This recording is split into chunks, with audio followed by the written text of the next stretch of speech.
For a person dealing with grief and tragedy, the moments of pure silence to be alone with their own thoughts can be the most confusing and saddening experience. This is encapsulated in Rebecca Daly's second directorial feature.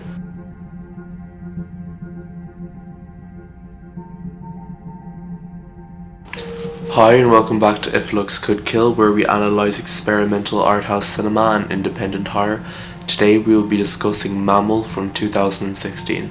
Mammal stars Barry Keoghan as he was breaking into mainstream success, and Rachel Griffiths, who you might know from playing Brenda in 5 seasons of 6 Feet Under. The story revolves around a depressed woman grieving over her deceased child who takes in a homeless young troubled teenager from the streets. This film is extremely atmospheric, but in all the ways we aren't used to seeing it. The majority of the scenes are dull and bleak, but have a very realistic aesthetic to them. In the opening of the first act, we follow Margaret, played by Rachel Griffith, and her uneventful and lonely existence living in Dublin as she works in a charity shop and comes to grips with the death of her own child, who she was estranged from when he was still alive. Off the bat, we as the audience can get a clear sense of Margaret's past without heavy-handed exposition. The character is clearly dealing with grief, depression, and a lot of regret linked with the death of her biological child. Joe, played by Barry Keoghan, is a troubled young man who ends up in a near-death state one night outside Margaret's apartment, who takes him in and nurses him back to health. It doesn't seem like a very affectionate relationship immediately, but there are definitely hints that Margaret is seeing Joe as redemption for herself to help another individual when she made the mistake of not being there for her actual son. Joe is evidently a lost soul who, from what we can gather, was most likely involved in county lines from a very young age and has been involved in a string of troubling events. The title of the film, Mammal, has a few different meanings and connotations.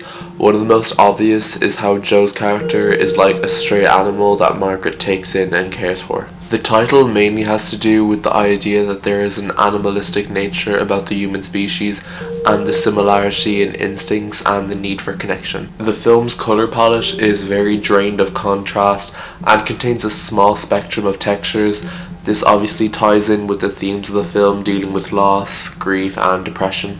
Mammal is very well shot, and this is purposely accompanied with the background being a mostly run down area without any life in it. This film very much leans into the slow burn aspect of itself, and is one of those movies where the long shots linger for a certain amount of time so that the viewer can absorb the cinematography in great detail. This is contrasted with more traditional filming techniques in order to keep the viewer engaged properly throughout. The title Mammal can also be linked to Margaret's new discovered maternal instincts, learning to look after this new individual, similar to an animal caring for its offspring. There are 2 noticeable and frequent uses of symbolism prevalent in Mammal. The opening shot takes place underwater of a public swimming pool, and water is used in metaphorical reference to the idea of someone washing away their sins and rebirth. The water-based symbolism also works with Joe's inability to swim because his instinct to survive is similar to how he has been thrown into the deep end of life and struggles to get by.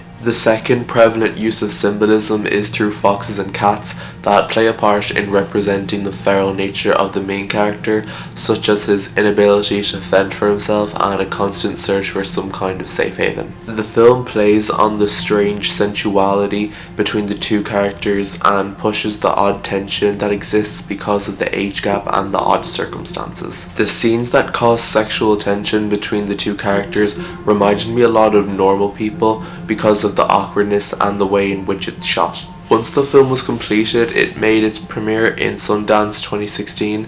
It divided critics and audience members, but was generally well received overall. Unfortunately, the competition for Irish film was quite fierce that year, and Mammal was never able to make the same impact as, say, Room or Brooklyn did. After the film's premiere, it went on to appear in smaller festivals in France, Sweden, and Luxembourg, and was eventually given a limited theatrical release by wildcard distribution, but only grossed 10,000 back. Even though the film was very stylish in its production, It did not end up being an easily marketable film that the majority of mainstream audience members would be eager to watch. It's a bit of a shame that Mammal did not do as well as they probably hoped it would, and it would probably have been more successful if it was released now because of Barry Keoghan's recently formed global fan base. Following Mammal, Barry Keoghan's career and status took off as he appeared in The Killing of a Sacred Deer, Dunkirk, American Animals, Camp with Horses, The Green Knight, and most recently Eternals. Rachel Griffith as Margaret works excellently here